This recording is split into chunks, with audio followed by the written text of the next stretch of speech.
Good morning student. आज हम हिंदी व्याकरण का पार्ट 16 शब्द भंडार करेंगे। ठीक है, इसको इंग्लिश में बोलते हैं वोकेबुलरी। ठीक है, तो इसमें कुछ कुछ पोर्शन दिया है, जैसे पर्यायवाची दिया है, समानार्थी दिया है, एक शब्दों में उत्तर दो, अनेकार्थ दिया है। मैं आपको बताते जाऊंगी। पर्यायवाची का मतलब क्या होता है। एक शब्द जो दिया है उसको मतलब उसके 3-4 मीनिंग लिखना होता है। जैसे अगर इसका डेफिनेशन देखें तो जो शब्द एक ही समान अर्थ प्रकट करता है उन्हें पर्यायवाची या समानार्थी शब्द कहते हैं। एक हिसाब से पर्यायवाची शब्द और समानार्थी शब्द एक ही होता है, बट क्या समानार्थी हम लोग एक लिखते हैं और पर्यायवाची एक से ज़्यादा लिखते हैं। ठीक है, जैसे देखो एग्जाम्पल के लिए मैं बता रही हूँ, आग। आग का पर्यायवाची क्या होगा? आग का पर्यायवाची होगा, अगर समानार्थी लिखने बोलेगा तो आग का खाली आप लोग अग्नि लिख सकते हो या पावक लिख सकते हो। लेकिन आपको पर्यायवाची लिखने बोलेगा तो आप लोग क्या लिखोगे? आग का अग्नि, पावक, अनल, मतलब कोई भी आप लोग कम से कम 3 तो आपको लिखना ही पड़ेगा। असुर का जैसे हो गया राक्षस, दानव, निशाचर, दनिज, कुछ भी ऐसे 3, और नॉर्मली 3 याद करना चाहिए। वैसे ही होगा अमृत का हो गया सुधा, पीयूष। ठीक है, ये जितने दिए हैं आप लोग इसको सब अच्छे से याद करोगे। ठीक है, अब आपका आता है, जैसे आपके बैक एक्सरसाइज में दे दिया, इसमें ऑप्शन दे दिया है और बोला है लिखने के लिए, बट मैं ऐसा एग्जाम में नहीं दूंगी आपको। जैसे मैं कमल दे दूंगी, कमल का पर्यायवाची क्या क्या होगा? पंकज, सरोज और कुसुम। पुष्प का फूल, सुमन, नीरज। अमृत का सुधा, पीयूष, सोम। नारी का औरत, स्त्री, महिला। आँख का नेत्र, नयन, लोचन। शेर का वनराज, शेर, केसरी। पर्वत का पहाड़, शैली, गिरी। सूर्य का रवि, भास्कर, दिनकर।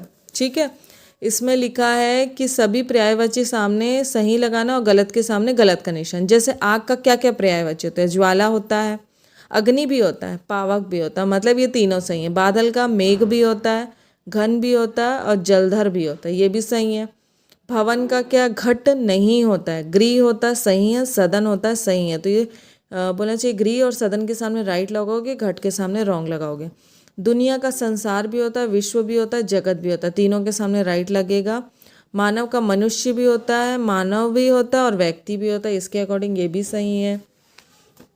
अब आता है आपका अनेक शब्दों के लिए एक शब्द, मीन्स ये इंग्लिश में देखो जो तो वन वर्ड है। जैसे जीवन भर, तो उसका क्या लिखोगे? अजीवन। बड़ा भाई, अगज।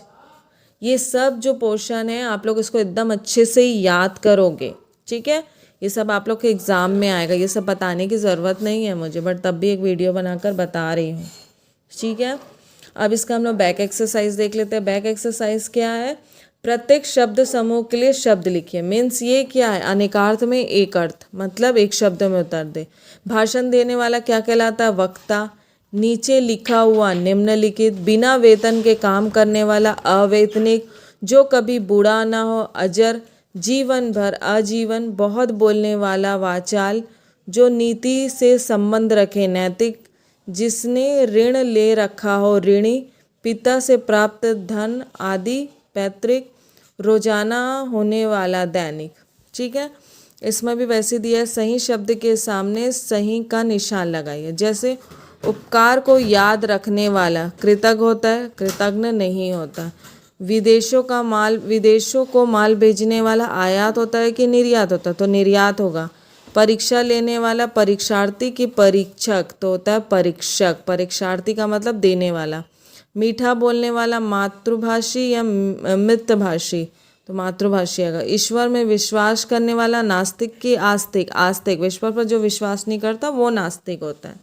ठीक है, तो हाँ, ये देखिए इसमें 2 चीज़ दिया था, पहले पर्यायवाची दिया था, फिर अनेकों में एक अर्थ दिया था। अब आपका आएगा समदर्शी भिन्न शब्द।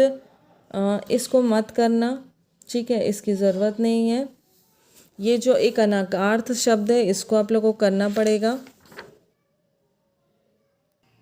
ये जो अनेकार्थ शब्द है इसको आप लोग छोड़ देना। इसके बाद आता है आपका विलोम शब्द। विलोम शब्द करना ज़रूर। विलोम शब्द होता है उसका विपरीत, मीन्स उल्टा।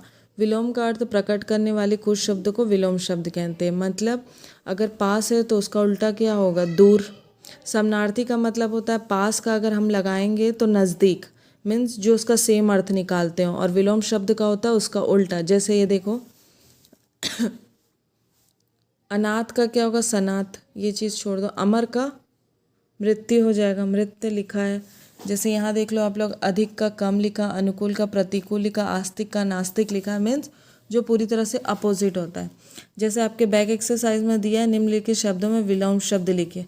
घात का क्या होगा, अघात, आस्तिक का नास्तिक, प्रतंत्र का स्वतंत्र, उत्तम का अधम, इष्ट का अनिष्ट, आकाश का पाताल, निंदा का स्तुति, अमृत का विष, जड़ का चेतन और गृहस्थ का सन्यासी।